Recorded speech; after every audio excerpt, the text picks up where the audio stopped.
you lose 11 games in the regular season. You watch them play about middle of the way. They didn't really look like a Final Four type team. But Tom Izzo, I think it's just a credit to how great of a coach Tom Izzo really is. It seems like he's one of the better tournament coaches that you'll ever see. He knows how to get the most out of his guys, and he knows how to focus them and get them hot at the right time. So we'll talk about, of course, the games that took place this weekend, talk about the matchups. As the week goes on, we'll talk about the matchups in the Final Four. Auburn spring practice underway. They are back from spring break, practicing today. We'll talk about that and talk about maybe some breakout stars up for the upcoming season from the things that you've seen in the practice so far. Auburn took 2 of 3 from Mississippi State on the diamond there at Duddy Noble Field. It was a big weekend for Auburn. They did exactly what they needed to do. Actually got back-to-back shutouts. I think I read that first time that they had back-to-back shutouts on the road since 1967. That's stunning, and it couldn't come at a better time. Auburn actually plays Samford tonight. They didn't have a very good luck with them last time. Samford came to Auburn and beat Auburn 7-0. This time Auburn goes to Birmingham to play Samford. That one at 6 o'clock. So right as sports call is ending, the first pitch will be thrown there in Birmingham. Auburn took 2 of 3 from Missouri as the softball team moves to 35-4, 8-1 in the SEC. They're still leading the SEC, the best record right now. I believe they moved up to number 7 in the country now. So Auburn, number 7 in the country as they continue to move forward and forge in the SEC. Been a tough week in the city of Tuscaloosa. Alabama kind of in the news for all the wrong reasons. Of course, Jonathan Taylor is arrested for a domestic dispute again, domestic violence again. He's kicked off the team. Geno Smith gets his second DUI. And we find out today that Tyron Jones, who was already on suspension, has been arrested for possession of marijuana. So Nick Saban getting blasted pretty much in national media today. You got a comment on that? We'd love to hear it. If you'd like to talk about that, we'd love to talk with you about it. Brian Matthews will join us at 4:30 today. We'll pick his brain about everything going on in the world of Auburn athletics. 888-9-TIGER-9, 334-887-3401. A lot of topics out there. Final Four, of course, right there at the head of the heap. And, Andy, you can't start our program when you and I haven't talked about it. Kentucky was outplayed by Notre Dame a majority of that game. I remember thinking to myself at halftime, Kentucky's lucky to be in this thing, because just watching the game, if you take away the inside presence, and we knew that already, Kentucky couldn't put anything together in the outside. And I don't know if that speaks volumes about what the SEC presented this year, or the ACC and the addition of a few teams that have really added to that conference and what you're seeing come out of that conference. But to me, Kentucky struggled mightily, and it brings open a lot more expectation that they can go down in the Final Four than I expected going in. I think that's probably that's a good way to look at it. Although I think Notre Dame came in with a pretty brilliant game plan. Actually, they had watched how Kentucky plays and how they crashed and try to block so many shots. And Kentucky they had 9 blocks in this game, but they have so many of their big guys there in the middle in the paint all go for the block, and you had Zach August just coming off. How many follow-up dunks did he have in that game? I mean, they took advantage of Kentucky's aggressiveness on the defensive side. And even though Notre Dame didn't have their best shooting night, they're only 4 of 14 from three-point. But I'm like you. I thought for pretty much most of the game, Notre Dame outplayed Kentucky, but they just did not have an answer for Karl Anthony Towns. I mean, he has 1 point and 2 rebounds the game before. This one, he has 25 and 8. So, or 25 and 5, and 4 assists for that matter as well. So, for whatever reason, Notre Dame. I mean, when you're shooting, when Karl Anthony Towns is averaging 2-foot shot, and Notre Dame comes down and they're shooting threes, it just kind of Kentucky's the more high percentage play. You know, I was surprised by, outside of Carl Anthony Towns, the lack of offensive output by Kentucky overall, though. Devin Booker, it looked like Calipari went to him early and wanted him to – he even started the second half out there. He does get 10 points, but he doesn't provide the offensive punch that I think that they expected him to. And the big surprise, Willie Cauley-Stein. I was surprised to see him only get 6 points, 4 rebounds in the contest, and he didn't look like – you know, if you listen to the NBA prognosticators, the draft opinions out there, Carl Anthony Towns is the one that they expect to go probably first overall in the draft. And it showed more in this game than any. And also it shows having as many McDonald's All-Americans as Calipari has, somebody's going to step up each and every night. But I just didn't get the feel in this ball game that the others really had the firepower to step up. Am I missing? I mean, did you think the same thing when you were watching? I was thinking to myself, there's nobody else they can go to that can get their shot like Towns is getting it right now. Yeah, you know, if people have said, you know, if this Kentucky team has a weakness, it's the fact that they're just not that great offensively, and that's true. They haven't. They're not a team that's going to run up and down the field, run up and down the court and score at will. You know, Aaron Harrison and Andrew Harrison both will shoot it from the outside, and Aaron Harrison continues to hit big shots in critical moments. You know, he hit about a 28-footer or a 30-footer, a three-pointer that really kind of changed the momentum late in the game, and that's kind of what they depend on. They've for most of this year, their offense, a lot of it has come from their defense. You know, they block a shot, they get a rebound, they're off in the fast break, and that's how they put up a lot of points. Notre Dame, you know, kind of prevented them from doing that in that, you know, they rebounded with them. You know, you look at it, and 29 rebounds for Kentucky, 28 for Notre Dame. I think Kentucky probably averaged close to 40. So, you know, for what Notre Dame was keeping them off the boards, they were, you know, keeping them from getting out in transition. They had 16 assists. So, in other words, Notre Dame they were moving the ball. They were getting other people involved, and it just seemed like a more fluid performance from them. And Kentucky, it just seemed like they were always, I don't know, it just seemed like they were always kind of fighting themselves on the offensive end until the second half when they just said, we're just going to throw it down to Towns and let him score. And that's what they did basically every other possession. And that's how they ended up cutting that 6-8 point lead down to nothing and tying the game. 888-9-TIGER-9, 334-887-3401. Your thoughts on the Final Four? Is it Kentucky and the rest of the field, or have you seen some teams close the gap? Wisconsin, they were impressive. Shooting from the outside with Decker, I think, was the difference there. I mean, you're going to get what you get from Kaminsky.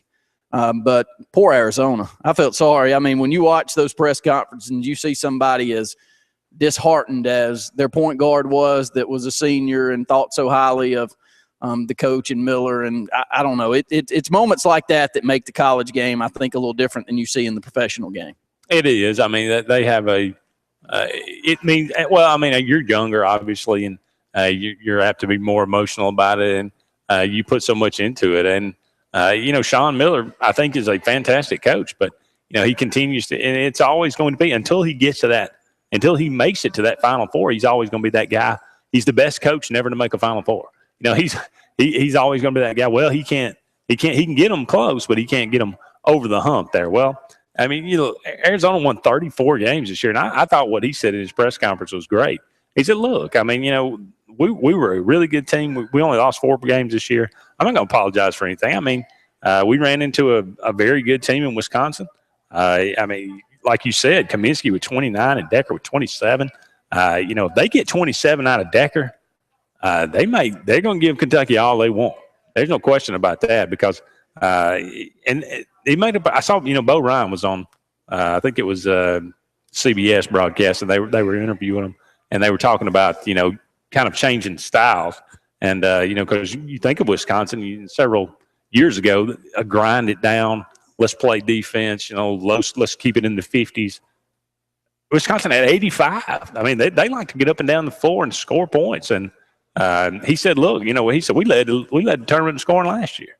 He said that's a kind of a misnomer that we want to keep the score low. So if Notre Dame could do that, I think Wisconsin is the kind of team with obviously they got good length as well. And, they just seem like a team that's always in control. And they shoot. I mean, my goodness, if they shoot 55% again from the field, they can beat anybody. 888-9-TIGER-9, 334-887-3401. Who do you think out there has a chance at Kentucky as they take on Wisconsin on Saturday? Michigan State. Izzo does what Izzo does. He gets them playing well, and they grind it out and make the plays late in the ball game and take down a Louisville team that was much the same. Both of these teams, not what we've seen them in the past, if you can say that, as they move on to – how many Final Fours is this for Izzo now? I'm not sure, but a bunch. I want to say 7. That's probably about right. One national title, right? Yeah, one national title. And but he keeps getting back there, and they keep giving themselves a chance. And that's all you can ask for. We'd take one. We'd take one at any point in time, wouldn't we? But Michigan State, outside of the Magic Johnson years, Michigan State's not a perennial winner.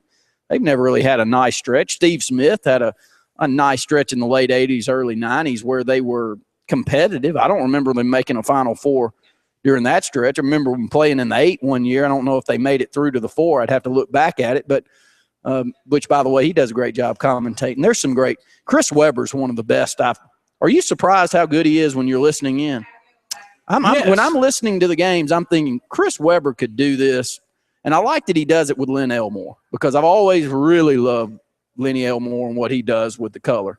But Chris Webber has surprised me with – He's one of the best out there, in my opinion. I'd love to hear from y'all on that. Who do I'm sure a lot of you out there, like Andy and myself, you've listened to a lot of basketball or watched a lot of basketball over the last couple of weeks. Who do you really like as the broadcasters?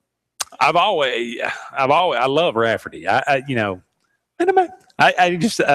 something about him. I've always appreciated. Now they've got him working, with Grant Hill using these 3-man teams, which is fine. I think Grant does a pretty good job. I've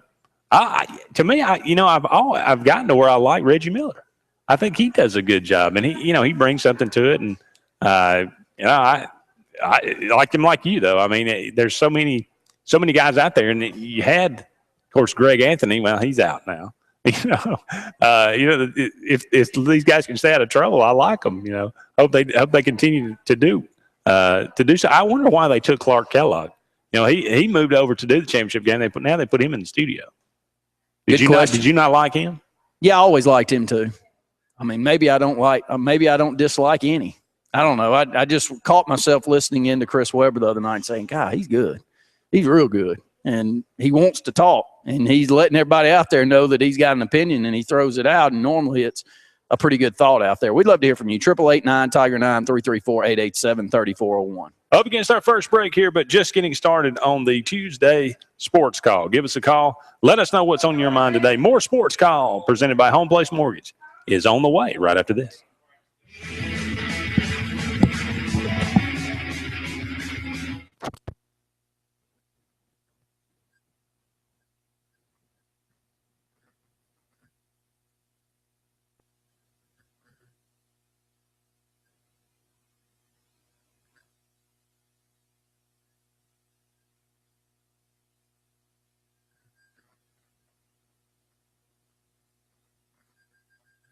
Slow down payment gets you on your way. $2.99 down gets you riding today.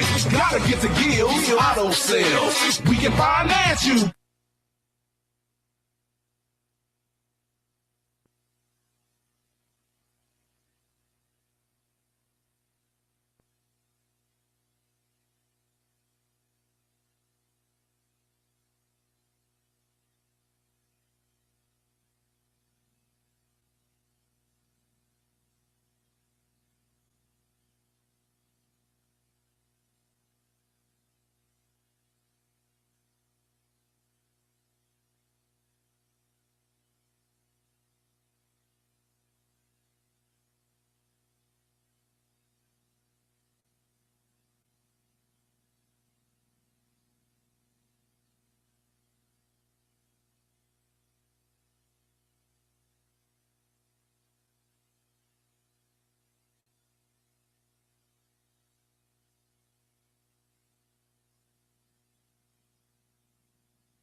Welcome back, everyone, to Sports Call on this Tuesday afternoon. Andy and Randy here with you until 6 o'clock. Taking your phone calls at 1-888-9-TIGER-9 toll-free or locally at 334-887-3401 on the AO Tourism Hotline. Sports Call today is brought to you by Auburn Urgent Care. Auburn Urgent Care offers convenient solutions for your health care and occupational medicine needs, including workman's compensation injury care and certified DOT medical examinations. With locations on South College and in Tiger Town, visit them online at auburnurgentcare.com.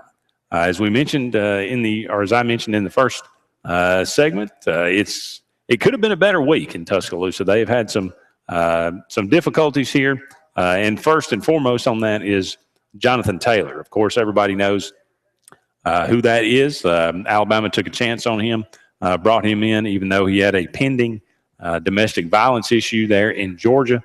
He was kicked off of Georgia after two different separate incidents.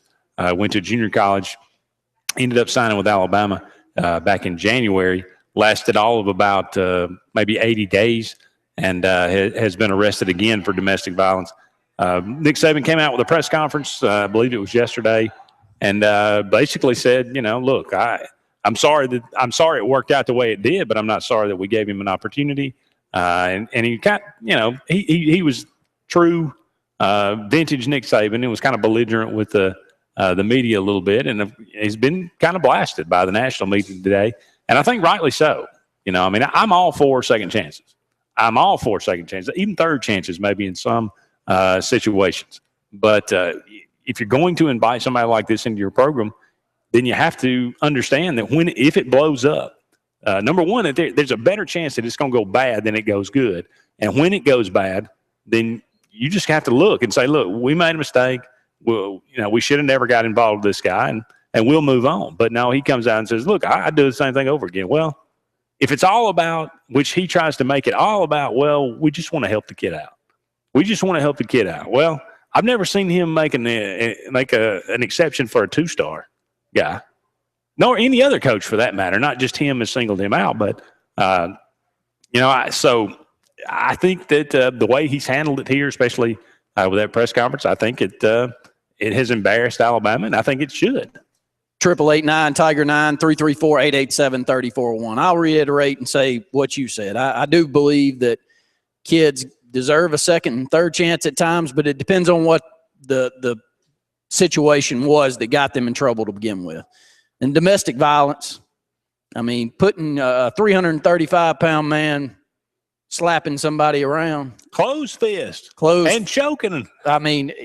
I've never heard or know anyone that has domestic violence issues that's a very good person. Am I wrong? Most of them, they've got anger issues, and it's going to stem its ugly head. Now, I'm not condoning drug use. I'm not condoning some of the things that the other kids get in trouble for. Not by no stretch of the imagination. But to me, that is one that you've got to, it's a little bit more hands-on. And I, the thing that I take with this, and Nick Saban, I don't want to say I hate it for him, but sometimes for coaches, it's like, but the one thing you got to do is fess up and own it. And say that I did give him another chance and it didn't work out and I wouldn't do it again, because you wouldn't do it again. You don't want to see this happen. And I think that's the reason he's getting blasted by the national media, is the same as the NFL got blasted during the Ray Rice issue. You act like you don't understand the overall problem there. Saying we didn't do anything wrong. That's what he's saying. And just backpedaling. I think that's the reason so many people are after him today. I think that's right. And I think they should be after him a little bit. Again,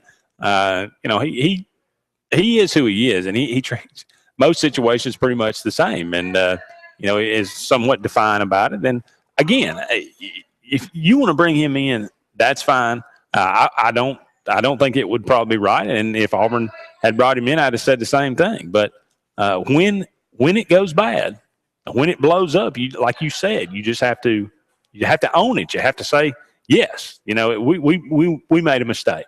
And just be done with it, and said, look, obviously he didn't really deserve a second chance, because, it's an obvious pattern of behavior here. He needs, and I don't know, and Nick is always talking about, we want to help the kid.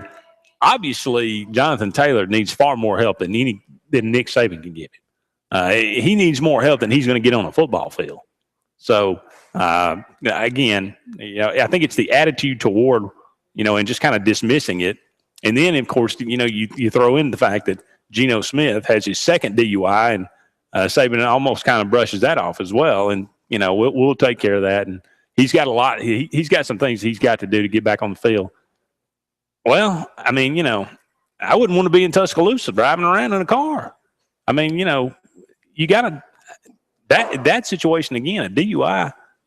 You get one, that's a mistake. You get two, I think you got to take some serious action. Another thing to look at here is, and I don't know if it's just me, but I don't feel like we heard as much of this 3, 4, 5 years ago at Alabama, and more things seem to be. And look, it's all our turn. Gus Malzahn, in my opinion, has done a very good job at Auburn in keeping things, kind of in its place. When Gene Chizik was there, we had a lot of issues, but there were even more talk in the background, especially college students. College students talk. When you go to parties and you see a dozen football players and all of them are not doing what they should be doing, you're going to talk, and you're going to talk a lot about it. And that happened during the Chizik years. I don't even want to go into specifics, but it was one after another. And, Mike Dyer, from the first week he was on campus, I was hearing that.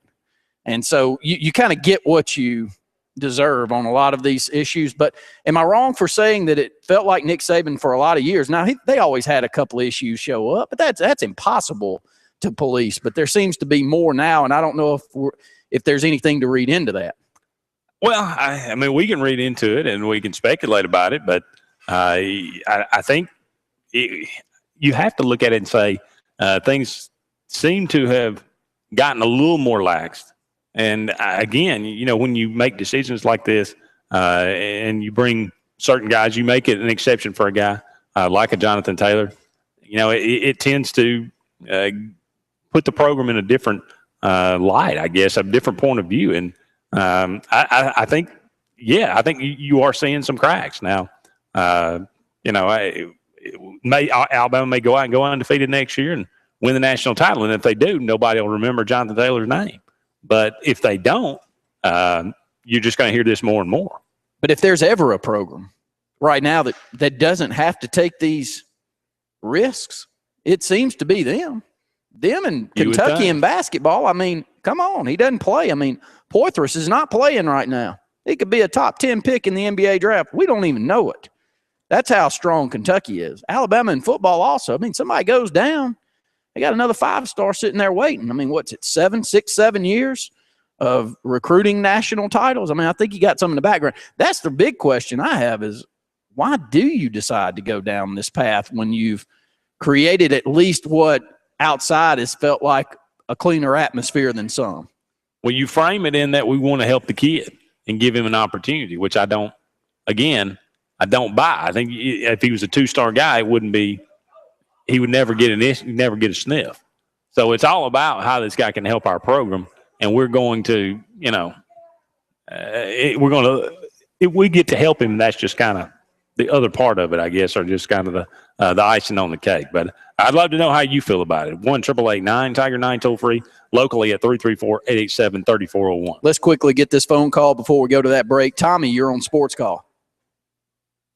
Hey, I just wanted to say, everybody today is asking why Nick Saban will take that chance. Auburn's offense almost blew him out of the building. They had to score 50-plus points to beat them, and then Ohio State did. It's fairly obvious why he took the chance to do a chance, but he did the football player. Yeah, I'm hearing that, but it's still, does one football player make that difference? Do you think, Tommy? How much difference did Cody make? He's this 330-pound guy in the middle. I think Nick has just gotten a little desperate. I think he's scared. I think he's worried that this is overtaking his defense. Good points there, Tommy. He's a good guy. Yeah, listen, I think it's a valid point, and we brought it up for a couple of years now, and it's been a little bit of a stretch without a national title there, so you probably are getting a little bit antsy in Tuscaloosa. Yeah, and and the fact of the matter is, the guy hasn't even got his charges in Georgia taken care of yet. He's still facing serious felony charges for wrapping his hands around a girl's neck. That's a felony in Georgia, and that case is not even resolved. So, there was a chance he was never going to be out of jail long enough to play football.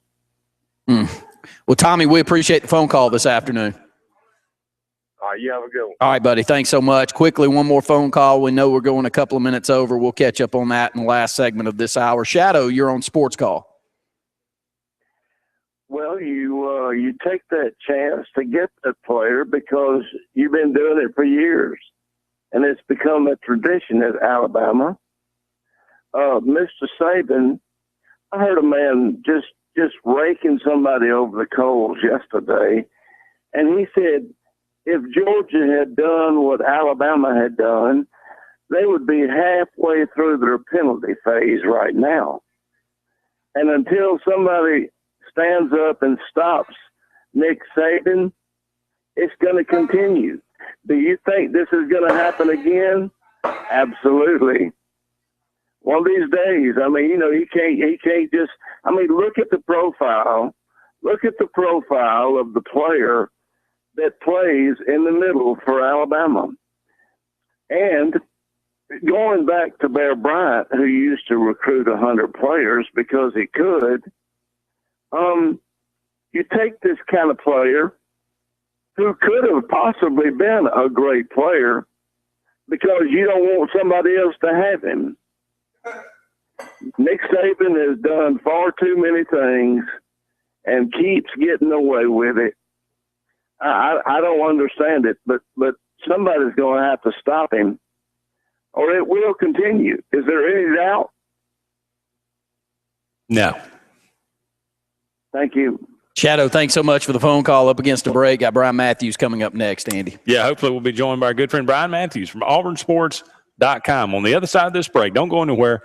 More Sports Call presented by Auburn Urgent Care on the way.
Locally owned and operated with over 30 years of experience, is very involved in giving back to our community. Our employees offer top-notch customer service with superior product knowledge, no matter the size of the job. Russell Dewitt Center and Building Supply have you covered. Experience and knowledge from the pros. Russell Dewitt Center and Building Supply.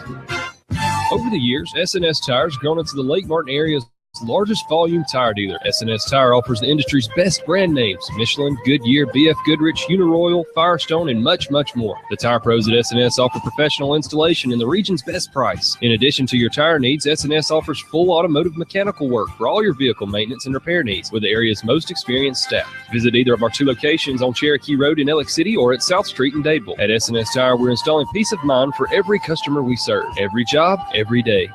Visit exotic destinations, Alaska, Europe, Hawaii, and more on a land trip or cruise. Contact Ruta Lisa Anderson at Cruise Planners today. Why do the planning when it can be done for you? Visit exclusivecruiseplanners.com or call 844-722-6342. Welcome back, everyone, to the Tuesday edition of Sportscall. Andy Graham here with you for another hour and a half or so, taking your phone calls at 1-888-9-TIGER-9 toll-free or locally at 334-887-3401. We'll pick up your phone calls in the next segment, but right now we're going to go to the AO Tourism Hotline and welcome in Brian Matthews from auburnsports.com. Brian, how are you today?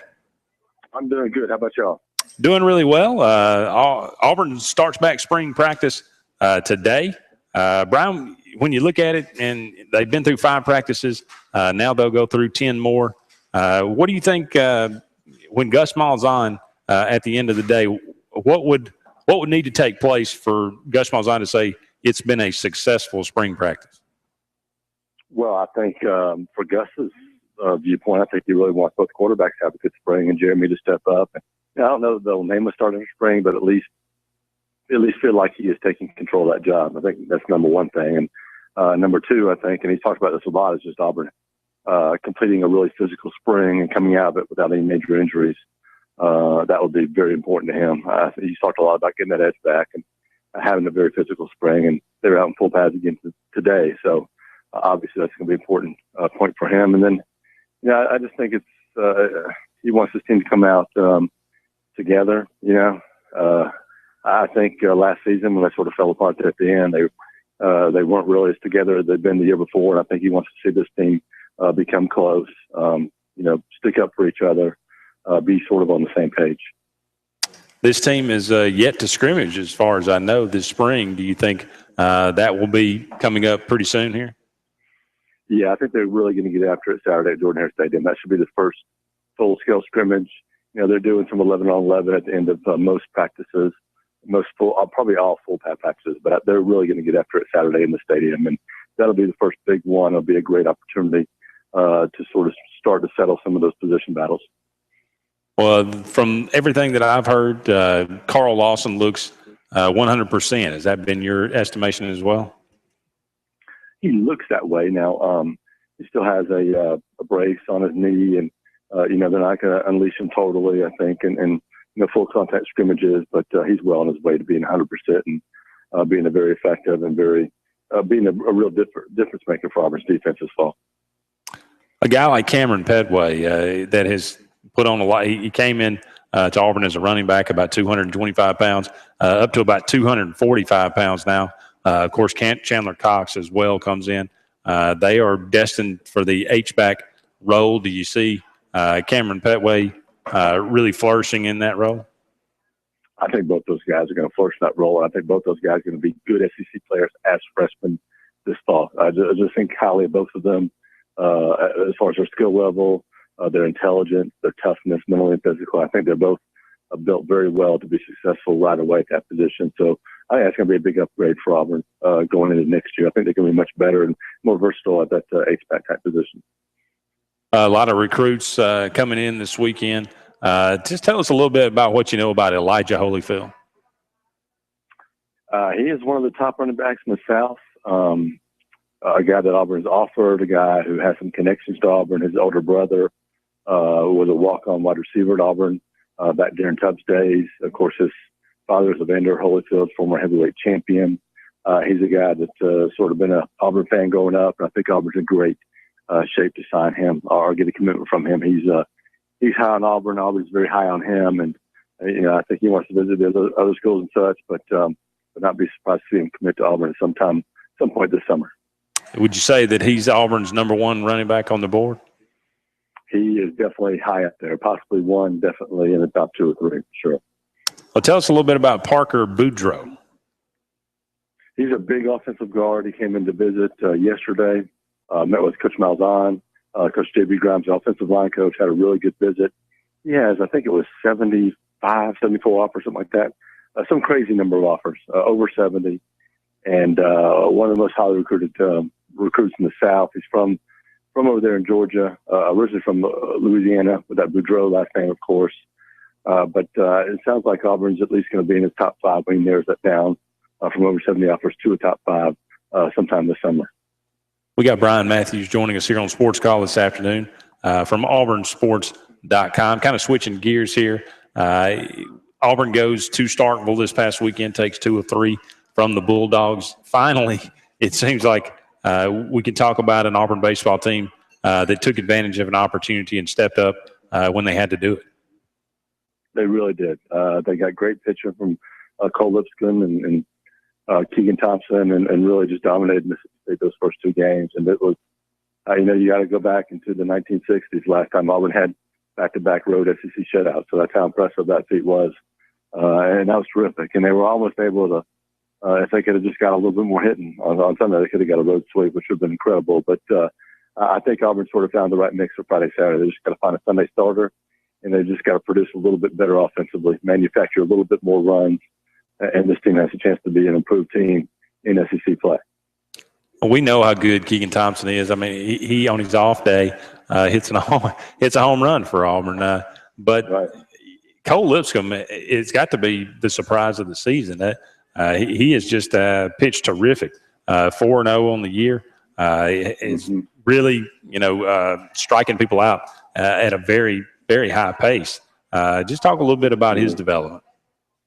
Well, he's from Edgewood Academy, it's AISA, and of course that's where Auburn Prince State got him in this past football class. And if I'm not mistaken, I think Cole had Tommy John maybe a couple of years ago. It's been now, but he's just sort of come back slowly and built up, and it's just been dominant. He's had some good starts already this year, and they were using him out of the bullpen. But I think his spot is to be a Friday night guy. I think he can do that. I think he can go out there and compete head-to-head with some of the best pitchers in the SEC. He's got a great mentality on the mound. He doesn't really back down.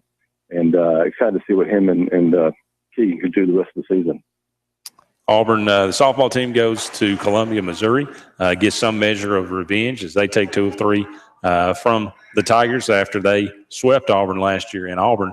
And if you watch those games, boy, Clint Myers showed some fire. You always see him, or I've only seen him since his 2 years here, as a very mild-mannered guy. But, boy, he got a fire lit under him this weekend. And another girl, they're playing terrific. They really are. They're one of the most exciting sports teams I've seen at Auburn, just how well they play and, how many home runs they can hit and, how they can come back in the game so quickly and easily and have these grand slams all the time. It's just really exciting to see them play. And I just feel strongly this is a team that's going to make compete for the SEC championship and make a run into the NCAA tournament. Well, finally today, Brian, we've talked a lot about Nick Saban and the Jonathan Taylor situation. Just kind of like to get your take on that. Yeah, he shouldn't have been signed. I mean, period. It's just not. It's not something that is deserving of another chance at a top school like Alabama or Auburn, or I know LSU, Mississippi State also brought him in for official visits. I mean, this is a serious issue, and people need to take domestic violence more seriously. But the way that they treated him and the way they talked about this, like it was just him making a mistake, that's baloney. And it's very disappointing that Nick Saban would say something like that. Well, there was talk that Auburn might be interested in Jonathan Taylor when he was still on the market. Was there any kind of serious interest shown there? I wouldn't say serious interest. I know they were in contact with him, and you talked about visiting, but they never brought him in for a visit. So, whether or not Auburn's recruiting him depends on how you define recruiting, but he was never a serious he never really had a serious opportunity to play at Auburn. Certainly wasn't offered. Right. Well, that's actually good to hear. But, Brian, just kind of let us know what we can expect from auburnsports.com this week. Well, we should be putting up a video and a photo guide from practice up here soon. Just put up some quick notes, and we'll have an update from Coach Malzahn. I'm sure we'll talk to a few players, too, here later tonight. And I got a couple of visitors, recruiting visitors we'll have updates on, too. McCole Hardman, one of the top receivers in the South, where I was 100 kid from Georgia. And then Spencer Perry, also here, former Auburn High School player, transferred to IMG Academy in Florida, committed to Florida, but he's here watching practice today. Well, it's Brian Matthews from auburnsports.com. Brian, we can't thank you enough for joining us. Hey, thank you. Appreciate it. Absolutely. That was Brian Matthews from auburnsports.com. Be sure to go and check out that website. They do a great job covering Auburn athletics. That's going to do it for this segment, but don't go anywhere. One more segment in the first hour of the Tuesday Sports Call is on the way right after this.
Resource Natural Spring Water. Resource is 100% natural spring water with naturally occurring electrolytes that support a lifestyle of well-being. When you need to refresh, revitalize, and replenish, it's always Resource Natural Spring Water.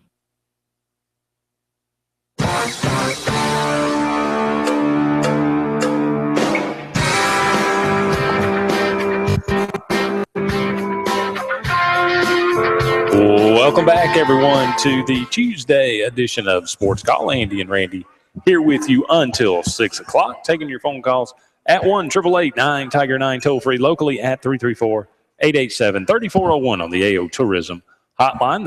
The phone lines will be open for the rest of the show today, so give us a call. Let us know what's on your mind.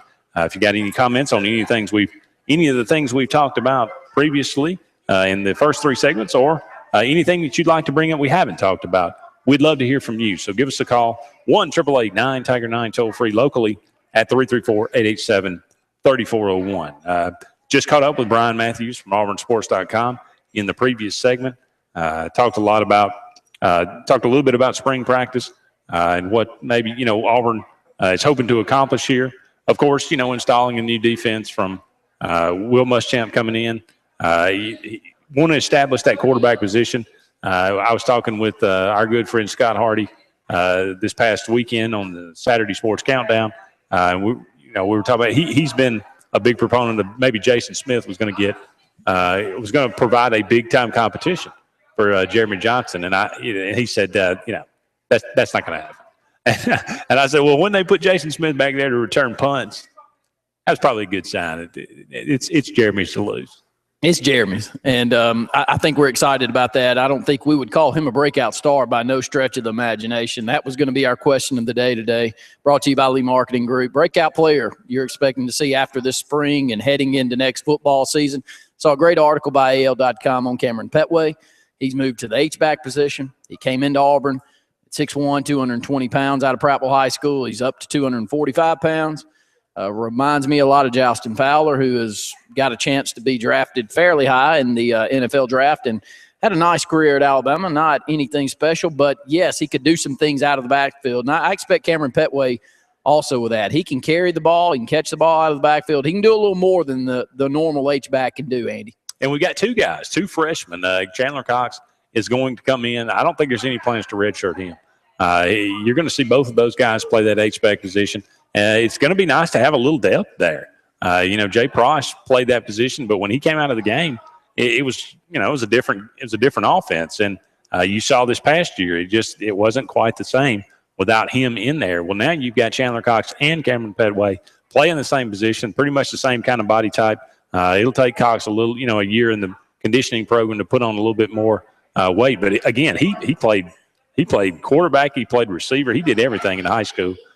So he's got great hands. You're going to see that position probably do more than we've seen it do in a while. But the main thing and the most important thing is to create holes in the defensive line and pick up linebackers and take on those guys on the zone read and on sweeps and all these things that Auburn does in their normal offense. So I think those two guys, I think Cameron Petway might be a good idea or a good bet to be that breakout star. A lot like Eric Smith, Carl Stewart. A number of players Auburn's moved from a running back position, found a place for him, and he needs a place. He's a good enough athlete. We're lucky to get him. Probably could step back there in a short yardage situation and still do some bruising. Any talk, anything you're hearing from the running back position? I know you got to feel good about where Auburn stands, but Javon Robinson is a little bit unknown. Not he's unknown because we've known him for quite a while, but still don't know exactly what we'll see until we see him maybe in the spring game. Yeah, I think it's a three-way battle, and I don't think either guy has a head up on the other ones. I think Rock Thomas has come out and said, look, he's taking this as a challenge. He felt like he kind of let the team down the first play of the Iron Bowl, and he was very, very disappointed with that performance, but he's going to get his opportunity this year. I like Auburn. If nothing else, I think Auburn has great depth at that position. Now, who will rise to the top? Who will, command the starting, the majority of the reps when we start in the fall? It remains to be seen. I'm kind of looking forward to the 8A in that I can just kind of see these three guys play and carry the ball a little bit. I've seen Javon Robinson film, but I haven't really seen him in live action, especially in the last couple of in the last several months. So he kind of bulked up there in junior college. I think he's lost a little bit, slimmed down a little bit. He's still a really big guy though. So and Peyton Barber, he's that guy that everybody talks about and has said for years he may be the best guy on the roster, but will we ever see it on the field? 888-9 Tiger 9 334-887-3401. You also talked a little bit about baseball in that first hour of the program. I know we're closing out on that, but Brian had some good points, and this Auburn team throwing the ball well did last year. Continue to find. I mean, if they pull off that third game against Vandy, we're still. I hate to go back to that, and I'm glad the team kind of moved away from that this past weekend. Boy, we have a nice little stretch going right here, Andy. We'd be third in the West if we won that game. Bases loaded, no outs, with tie game there against Vandy. The number 3 team in the country, by the way. So, again, we're going to be looking back on that game for the rest of the year, wondering what might have been. But it was imperative that we go down to Starkville and win 2 of 3. That's exactly what we did. And the emergence of Cole Lipscomb, he has really been a difference maker. And, we talked about that last week. I wonder Brian and I think, talked about that Tuesday. I said, do you think we'll see Cole Lipscomb in the rotation? And, he said they like Winginter there because his arm bounces back a little better. But, Lipscomb just pitched phenomenal against Mississippi State. 7 innings, basically giving up nothing, and he just he has got a knack for striking guys out. And it affords you to throw Keegan Thompson on Saturday, and, you're kind of ahead of the game. So if they can solidify that Sunday starter, Dalton Rentz didn't really work out on Sunday. He was only able to go for an inning and 2/3, but it was kind of Johnny Holstaff after that. So, but you get Arkansas now. Arkansas, they're 14-13 on the year, 3-6 in the league. So you get them for 3 this weekend. You take 2 or 3 more, dare I say, get a sweep, and all of a sudden Auburn's not looking that bad. When you look, though, on Sunday, I think that's a positive for Auburn. The bullpen work was outstanding. Rentz gives up a couple of runs, or 1 earned run there in an inning and 2. And then you've got a good stretch of Auburn pitchers coming out of the bullpen and keeping Auburn in the ballgame, only giving up 3 runs, do lose at 3-1. But a biggest question mark, boy, what happened to Mississippi State? It didn't take long for them to fall off their pedestal. They've had a nice stretch here, but I'm surprised to see them fall as far as they have. I am too. They didn't hit the ball well. They don't pitch the ball well. They made a couple of errors, 3 errors in this series. So not really doing anything well right now is Mississippi State. They just like you said. I mean, they were in the College World Series 2 years ago. I mean, it's kind of stunning to see where they are. Well, that's going to pretty much do it for the first hour of the Tuesday Sports Call. The Fox Sports Report is coming up next, but don't go anywhere. Randy and I will be back with hour number 2 of Sports Call right after this.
If you're uncertain about which type of insect is invading your home, call the experts. Cook's Pest Control will be happy to come to your home and identify insects or insect damage free of charge with no obligation. Don't wait. Call Cook's today for a free evaluation. Looky, looky, looky, here comes Cookie. Cook's Pest Control. Are you getting ready to sell timber on your land? Do you want to make sure you're getting a fair price? Then you need to call Razor Precision. Getting timber appraised by a professional forestry consultant is key to making sure you get fair market value. Call Razor Precision today at 205-861-8358 for your free visit and assessment, and make sure you're getting what your timber is worth. That number again is 205-861-8358. Razor Precision, a cut above the rest. So, you're a business owner in need of durable, comfortable work uniforms and hats. Or maybe your high school won the section championship and you want to celebrate with custom t-shirts. Or perhaps you'd like matching tees and hats for your family reunions barbecue. At Lee Apparel, we offer you a full-service production facility right here in Central Alabama. From design to printing, every aspect of your order is taken care of here with real people. Find out more at leeapparel.com or call us at 888-533-6758. Purchasing a home can sometimes be overwhelming. Instead, it should be an exciting time for you and your family. Hi, I'm Angela Van Houten with Century 21 Lake Area Realty. I want to help you find the home or property that perfectly fits your needs. With over 15 years of experience in real estate, I am proud to serve the Lake Martin and surrounding areas. Call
3371 or stop by our office at 709 2nd Avenue in Opelika. Auburn students, don't leave for spring break without your orange and blue gear. The Big Blue Bookstore is your spring break headquarters. Shop Auburn's #1 superstore and get everything you need for the beach. Swimwear, board shorts, flip-flops, sunglasses, and don't forget to show your colors with Auburn beach chairs, towels, coolers, and more. Get 40% off Auburn tents. Get 20% off all Guy Harvey apparel. And don't forget, if you buy 3 t-shirts, you get 1 free. The Big Blue Bookstore in the Winn-Dixie Shopping Center on South College Street in Auburn. We are coming to you live from the WTKO News Chopper, where we are on the hunt for the legendary TK's convenience store. Said to have the best deals on goods like 20-ounce Pepsis, 2 for $2.50, Woodbridge wine, 1.5 liters for $9.99, and all your daily necessities, as well as the most competitive prices on gas, with brand names like Texaco, Valero, Shell, and Chevron. It is believed to have the cleanest store to better get you in and out in a flash. With great deals like those, the only place to go is TK's convenience store. And there we found it. With 15 locations to better serve you, there is no way you can't find one of these great stores.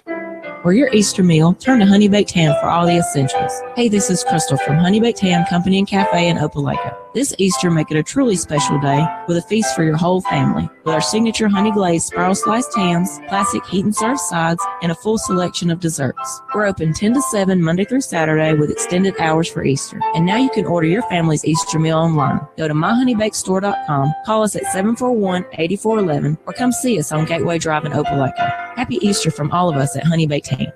They say business can get downright dirty. At Advanced Disposal, we couldn't agree more. That's why we offer dedicated solid waste and recycling services designed specifically for business. We work hard to leave your business a little cleaner than we found it. Whether the job is big or small, we do all the heavy lifting so you can focus solely on your customers, because that's what business is all about. Advanced Disposal, always working to keep your business and community beautiful. Visit advanceddisposal.com or call your local facility and discover our full range of commercial services today.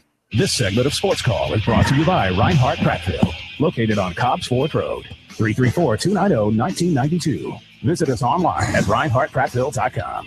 Reinhardt Trackville. We sell to sell again.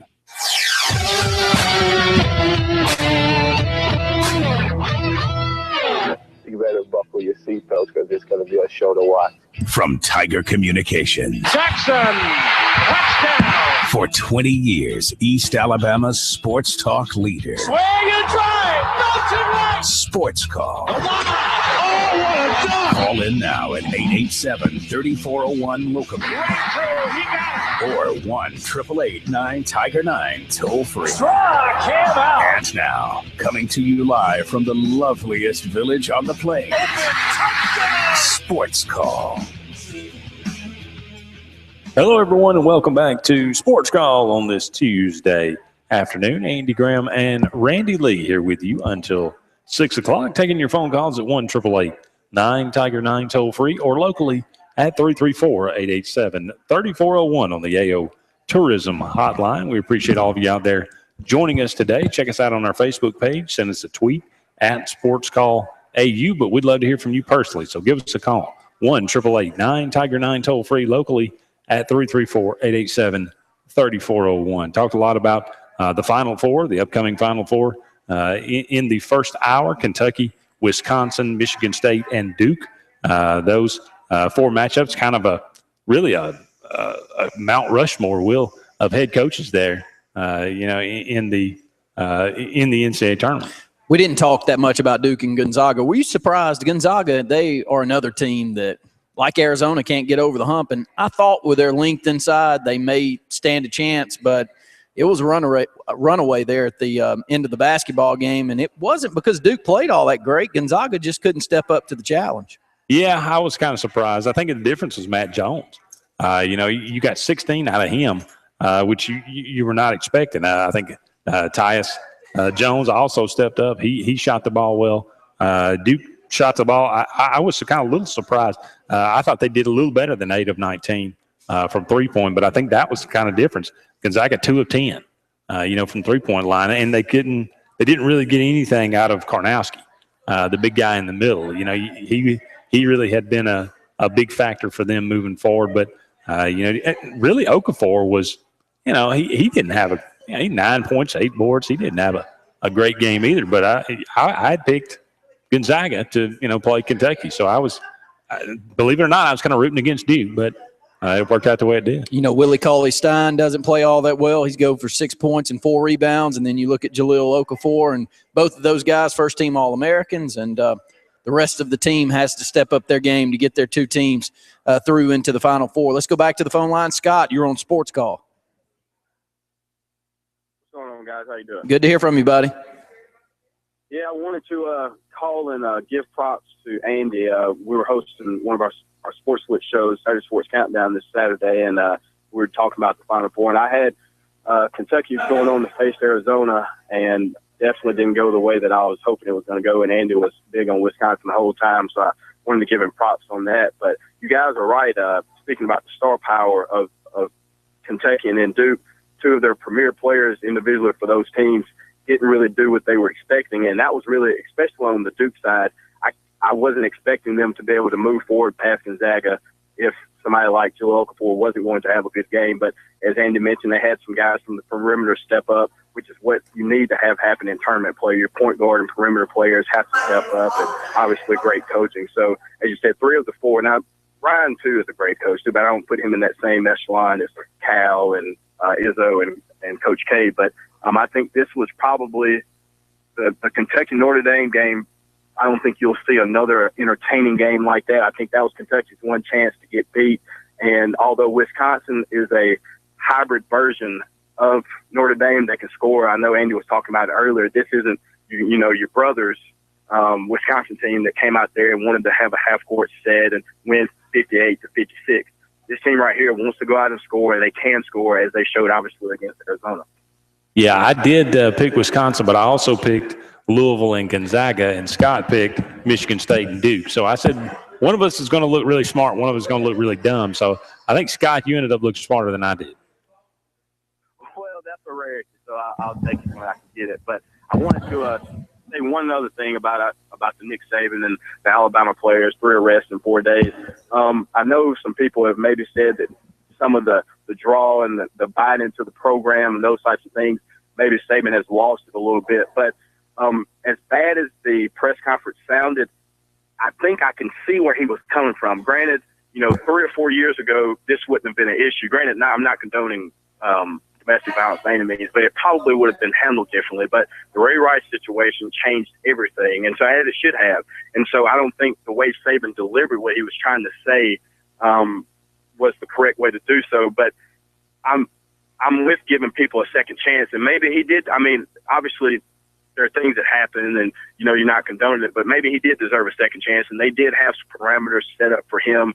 Some strict parameters, and if he didn't abide by them, then he was going to get kicked off the team, which is what they did. But for somebody who had just got in trouble for something like that, I'm not sure you would want to bring it into your program, especially using the type of verbiage he was using, saying they were trying to give him a second chance. Obviously, they weren't too concerned about that because he would have been even on a more strict program. But I don't think that Nick Saban was at as much fault as it has come out to be. But I just think the way he delivered during the press conference probably wasn't the right way to word some of the things he was trying to say. Scott, before we let you go, we got our question of the day, breakout player for Auburn following spring practice. Your thoughts, who do you think will step up and make a big difference next year? I really think that somebody like maybe a Roberts at the cornerback position. I think that's somewhere that we'll definitely need it. Obviously, I think it'll be somebody on the defensive side. There's too many people on the offensive side to pick one. You could just pinpoint anybody, and you could see them being a breakout player in Gus's offense. But I think your main contributors from a standout point or a breakout point will come from the defensive side. I really like Steve Roberts, and obviously everybody's big on the Trey Matthews bandwagon. So those would be my two if I had to say so. Appreciate the phone call this afternoon, Scott. Thanks, guys. I'll keep it up. 888-9-TIGER-9, 334-887-3401. I'll bring that question up to you. Who you think is going to be the breakout player of the spring? I hope, going into fall, I hope it's Dontavius Russell. I hope we add another, very capable guy inside. When you have Russell and Adams going side by side and really causing havoc in the middle of the defensive line. I mean, we talk about how there was a dearth there at defensive end last year and not being able to get to the quarterback.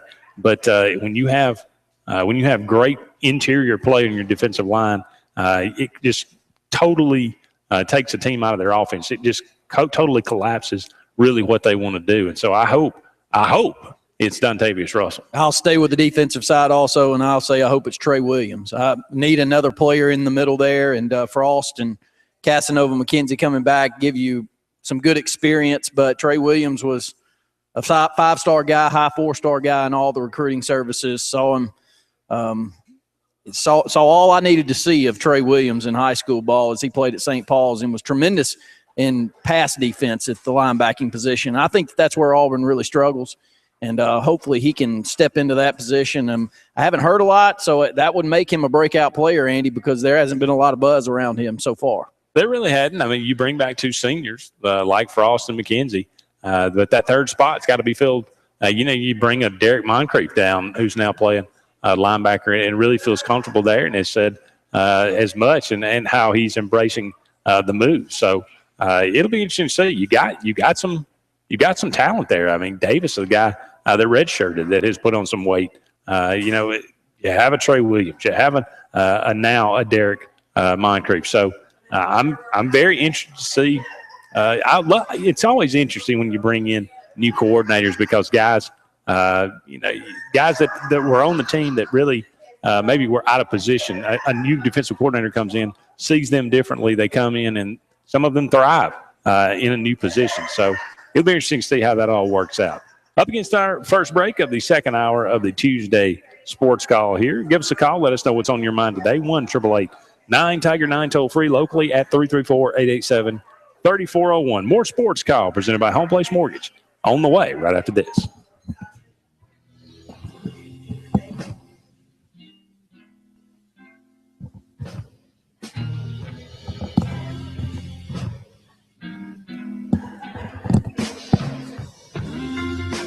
Let me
Welcome back, everyone, to the Tuesday edition of Sports Call. Andy Graham and Randy Lee here with you until 6 o'clock. Taking your phone calls at 1-888-9-TIGER-9 toll-free or locally at 334-887-3401 on the AO Tourism Hotline. Our question of the day, who do you think is going to be the breakout star of next season?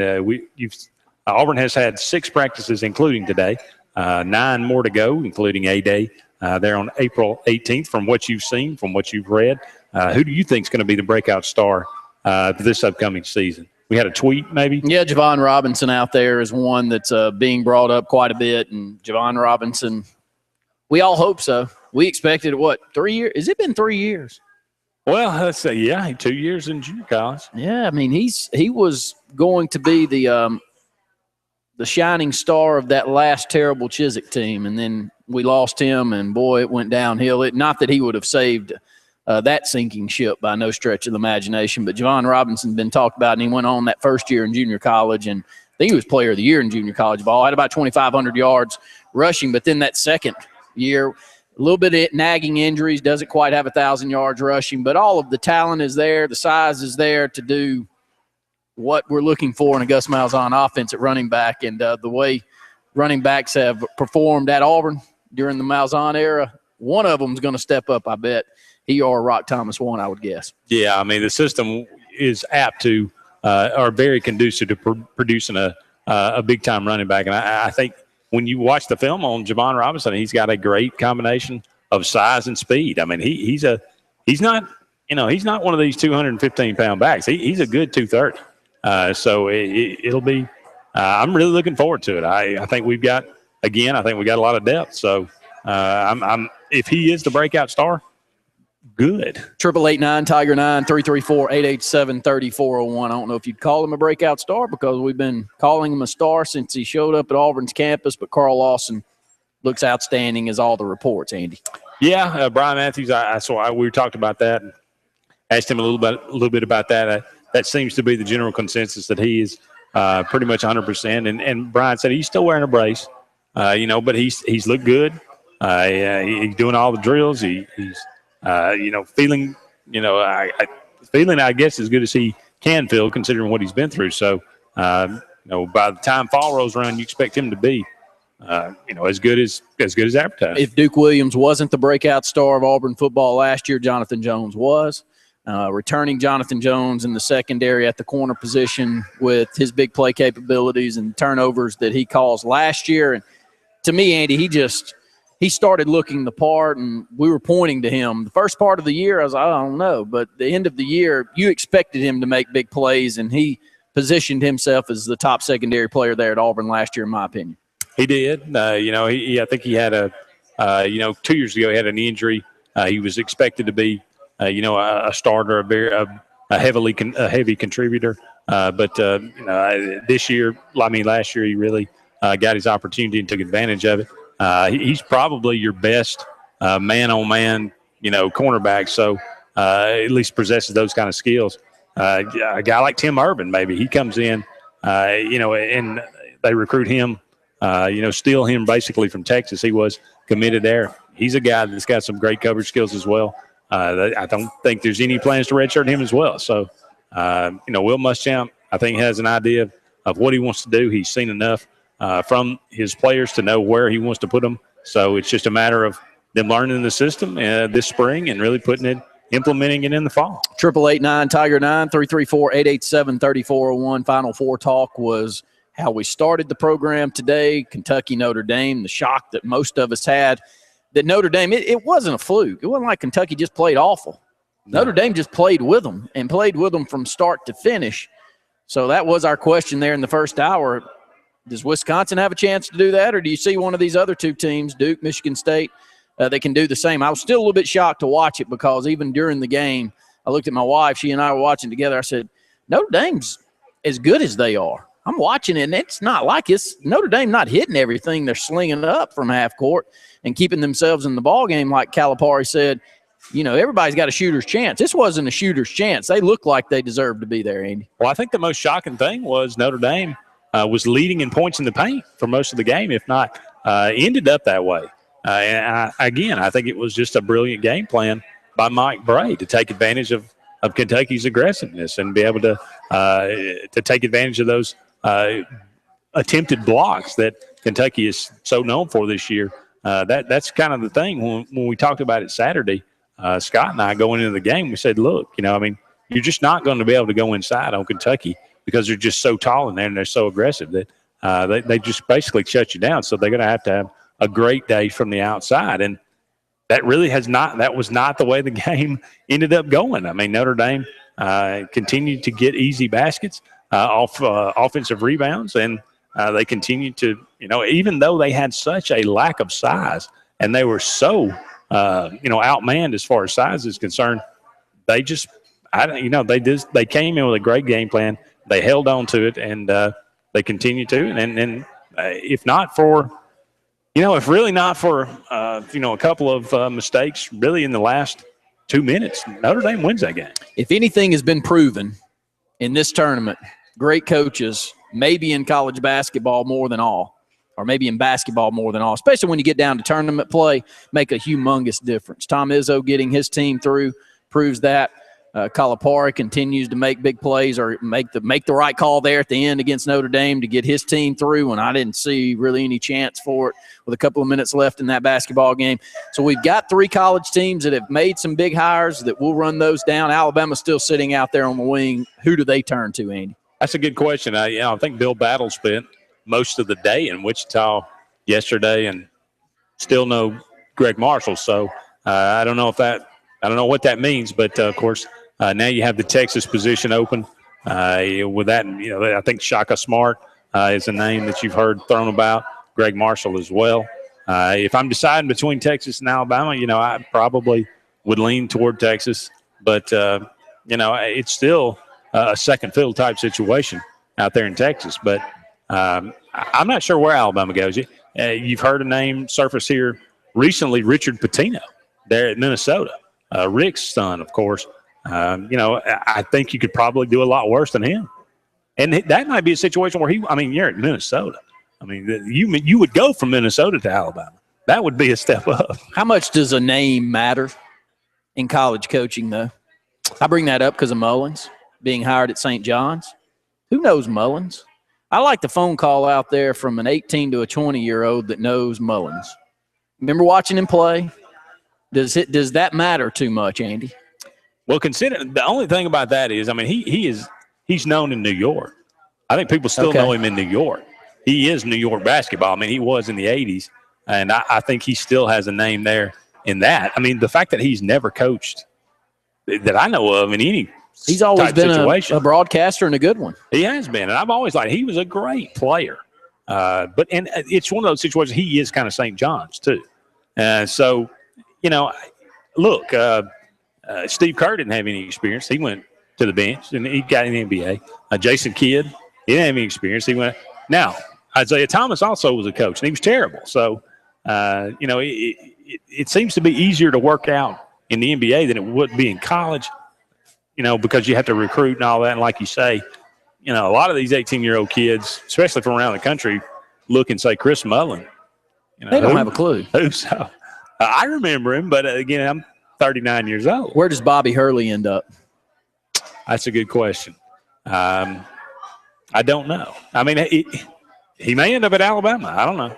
I mean, again, you would go from Buffalo to Alabama. So clearly you would. And wouldn't you think that'd be a good hire? If he has proven that he can coach them up, which he's already proven that. Now, that's the one thing about Mullins that scares me. He hasn't proven that. Now, all he's got to do is go out there and get him 3 premier stars from the city of New York, and St. John's is going to have a good team.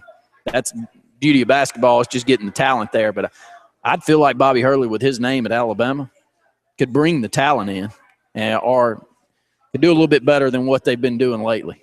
But do you want another up-and-comer you're taking, quote-unquote, a chance on?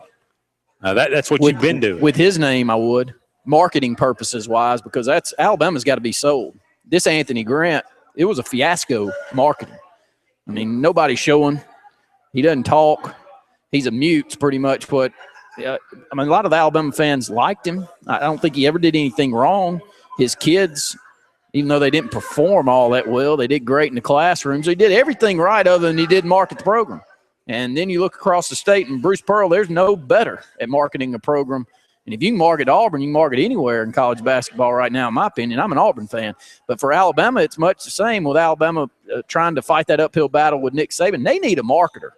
And Hurley may be able to help with that. I don't know. He may be. He was a great point guard, for Duke. Of course, his NBA career was cut short because of an accident. But I just don't know. I'm not sure he's from New Jersey. I mean, that's a different life up there than it is in Tuscaloosa, Alabama. So, but anyway, the same thing could be said for Richard Pitino. I mean, he's a different kind of cat too. I mean, he's Rick's son. He's used to being kind of a part of, yeah, absolutely. So it'll be interesting to see. Right now, I think it's still wide open as far as who Alabama hires. Up against a break here, but give us a call. Let us know what's on your mind. 1-888-9-TIGER-9 toll free locally at 334-887-3401. More Sportscall presented by Auburn Urgent Care is on the way.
Welcome back, everyone, to Sports Call on this Tuesday afternoon. Andy and Randy here with you until 6 o'clock, taking your phone calls at 1-888-9-TIGER-9, toll free locally at 334-887-3401 on the AO Tourism Hotline, and we'll go to the AO Tourism Hotline. Alan, you're on Sports Call.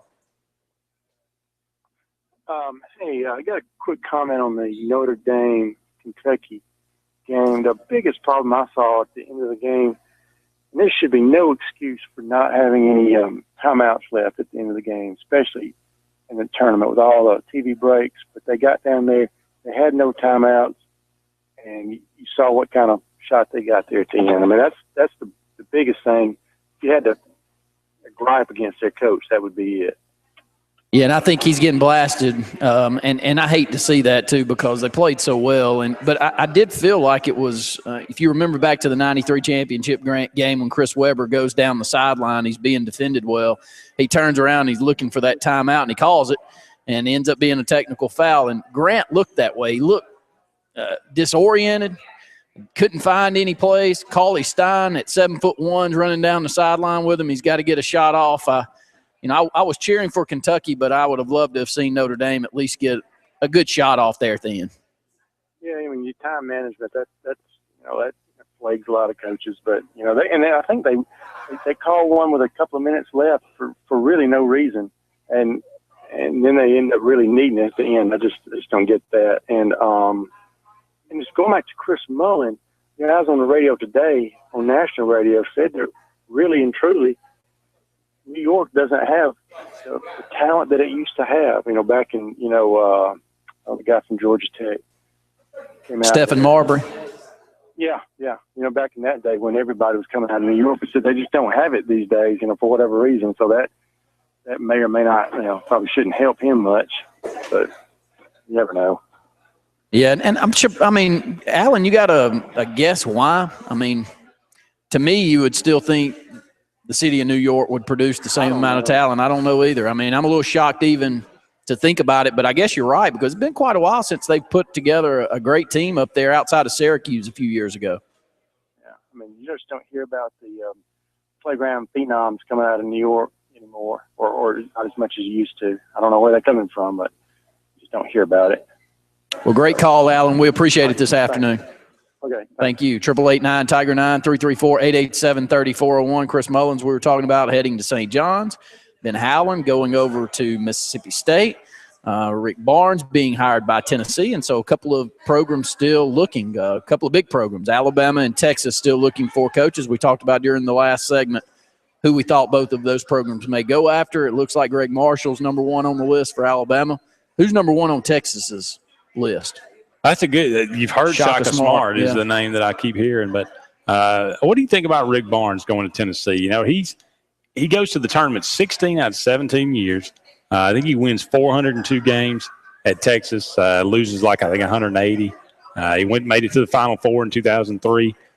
He seems it's almost the Mark Richt of college basketball. He's got great success, but it seemed like Texas got into this idea of we're better than this. Going to the tournament is not enough. And maybe it's not, but when has Texas ever been a basketball power? Who do they think they are?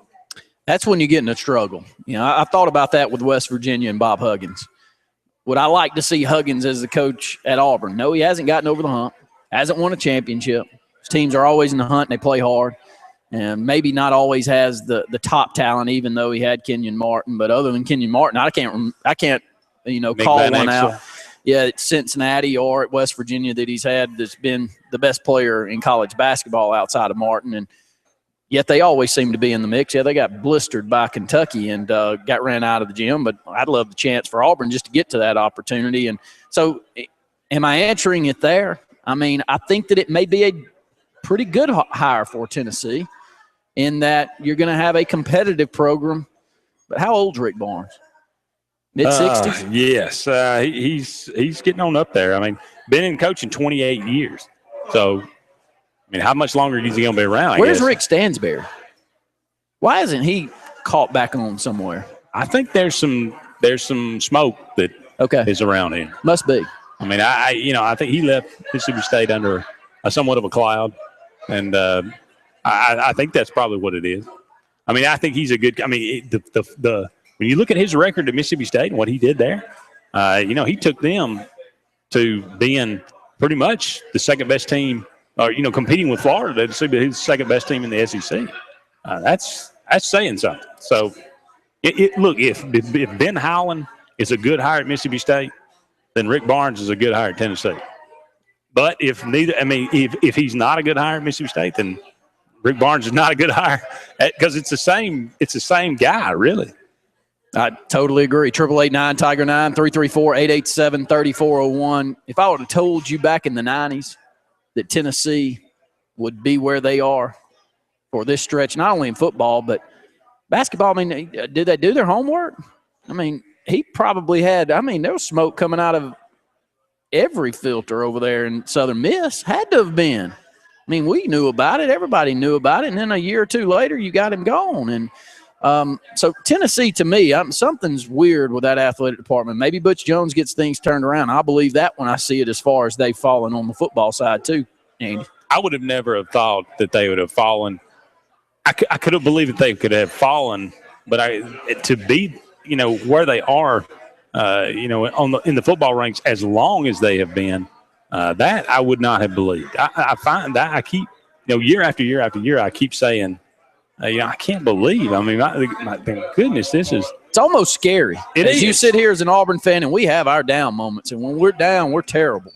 But for the most part, we've been blessed over the last. I mean, if you call that a blessing, I mean, maybe that's not the word. Lucky to have very good teams for a long stretch. 35 years of my life, we've been consistently a pretty good football team, and I would have figured the same for Tennessee, but they've been consistently bad for a dozen or so years now. Yeah, well, I mean, Auburn has never had a stretch in the last, 30 years where they've been a 6-6 program for 5 or 6 years. I mean, like you say, we're up and down. Yes, we have a bad year, but we always bounce back really quick, and we're always, a mediocre season is, 7-8 wins, but we're right back to, winning that 10 games on occasion. So, I don't know. It seems like there's not quite enough talent in the state of Tennessee. They have to recruit nationally, and when Fulmer left, they just kind of lost that. And of course, they made some bad decisions by hiring Kiffin, and then he leaves after a year, and that kind of set them back. And obviously, Dooley's not a great head coach. So, but it just I would never have thought that they would be down as long as they are. Maybe Butch has got them on the way back up. 888-9 Tiger 9 334-887-3401. Also talked a lot about Nick Saban. Been national news. Should he have given a "I'm sorry" out there yesterday rather than the media action that he normally gives? I'll just put it that way. And with this Jonathan Taylor situation, Andy, we'll just give us some ideas of what a lot of the callers, and we also had Brian Matthews on in the first hour. Yeah, I think everybody's under the, kind of pretty much the same opinion that, Saban comes out and says, we're sorry that the situation turned out like it did. We're not sorry for anything that we did. And pretty much everybody is saying, look, he should have never been signed. And to come out and say that, oh, well, he just made a mistake, that's kind of understating things. And domestic violence is it's a hot button issue right now. And you got to take it a little, you have to be a lot more sensitive than you probably used to as a college head coach. So I think that Nick Saban made a mistake, and he probably should have come out yesterday and just said, look, the thing, we tried to give a guy a second chance. It blew up in our face. We wouldn't do it if we had a chance to do it over again. And it would have been, everybody would have said, exactly. Great, good job, and everything would have been fine. But just couldn't do that. Could not. His pride won't let him do it. And that's what it is. It's just ego and pride that – and does it matter? Is it going to hurt him at all? I think it hurts his reputation a little bit.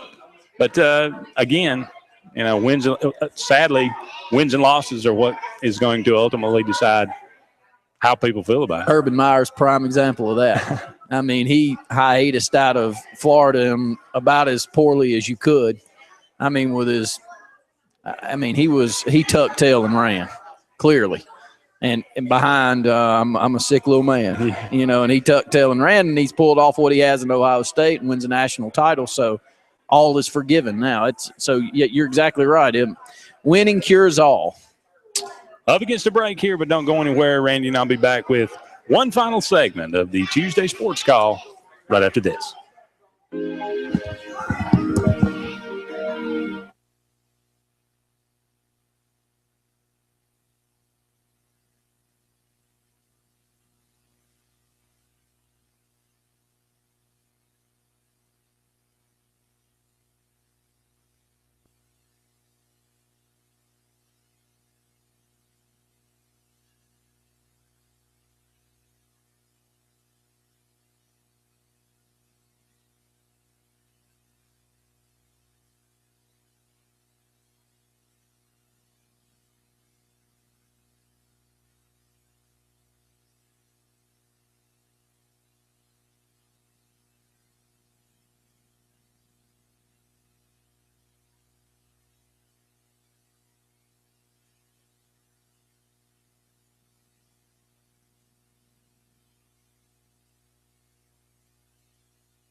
With naturally occurring electrolytes that support a lifestyle of well-being. When you need to refresh, revitalize, and replenish, hey, Brett, it's always Resource Natural Spring Water.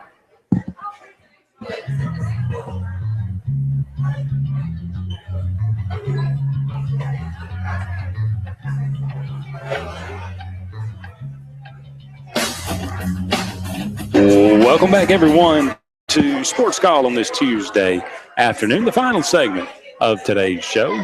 Andy and Randy taking you home to 6 o'clock here. Still time to get that final phone call in, 1-888-9-TIGER-9 toll-free, or locally at 334-887-3401 on the AO Tourism hotline. Just across the wire, Tyron Jones, as we mentioned earlier today, that was arrested for possession of marijuana, has been dismissed. He was already on suspension, I believe. We talked about Alabama has had better weeks. Geno Smith arrested for his second DUI. Jonathan Taylor arrested for domestic disputes. He has been dismissed. Now Tyron Jones dismissed as well. So, Tyron Jones, he gets 2 chances, and he's gone for possession of marijuana, which is probably the least of any of the 3 of these, right? Yeah, I'm just glad it's not our turn. It all ends up being our turn. We're not casting stones here. I mean, we're just reporting. No, look, we're not going to sit up here and no SEC team or anybody out there unless there's a lot cleaner programs than we see. It's all going to be your turn at some point. We always have fun with it when it goes against one of our rival programs, but and we've done a great job of reaching out. Now, domestic violence, I think, is where you've got to draw the line, and probably after this happening through Alabama, you'll see a little more drawing of the line there and saying, look, we're not going to take back that type of risk. But Auburn, more than most, have taken advantage of second chance athletes and made them into some of the best players we've ever had in history, especially at the quarterback position in the last 6 or 7 years. Yeah, no question about it. I don't think it's really fair to compare domestic violence, choking a woman and hitting her with a closed fist, to a questionable laptop and stealing whatever, I don't know, $20 worth of stuff, as far as Nick Marshall is concerned. Tyrann Matthews, he was involved in the same thing Jonathan Taylor, about cashing checks. But we're talking about, a couple $100 here. I mean, again, that's a mistake. Punching a woman and choking her, that's a felony in the state of Georgia. So then it happens again now. So those two, I really don't think are comparable. This Auburn softball team's something, Andy. They do lose one game on the road at Missouri, but this is a very good Missouri team, and the biggest difference is game 1 there in that game. Auburn wins 14-6 and really separated themselves with 13 hits. And this team has moved to number 1 in the SEC overall, 35-4 overall, 8-1 in SEC play. It's been amazing what Myers pulled off in year number 2. Yeah, we keep talking about it. I mean, obviously the strength of this team is the offensive prowess and the home run hitting and being able to outscore their opponents. Now, their pitching, it showed some cracks this weekend. They give up 6, 5, and 8 runs in these games. But, it just goes to show you, I mean, Auburn, like you said, they go out and they win game 1, going away in a 5-run rule or a 5-inning rule. They come back the next game, uncharacteristically make an error late, but the game goes to extra innings. Auburn has a lead in that game and gives up 2 runs in the bottom of the 8th. But that third game, that game was tied. It was kind of a hotly contested game.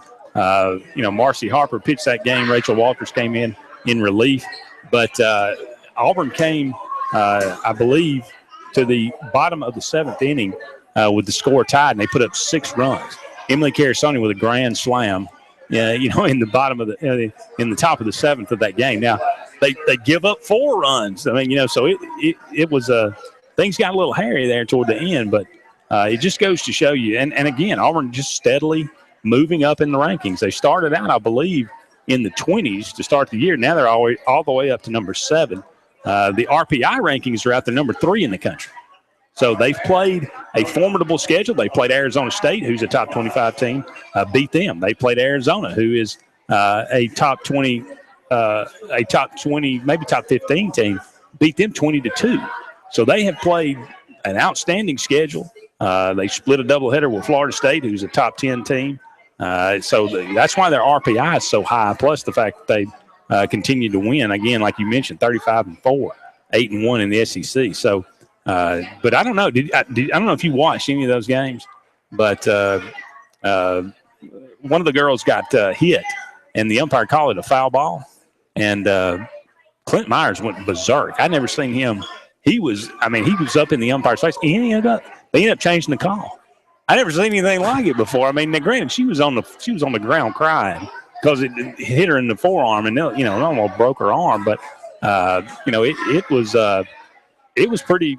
I'd never really seen him. I always thought of him to being kind of a mild-mannered guy, but he got fiery this weekend. He's something else. I mean, you don't pull this type of turnaround at any program and not be special. And Clint Myers clearly special there. Do you keep up with the NFL draft?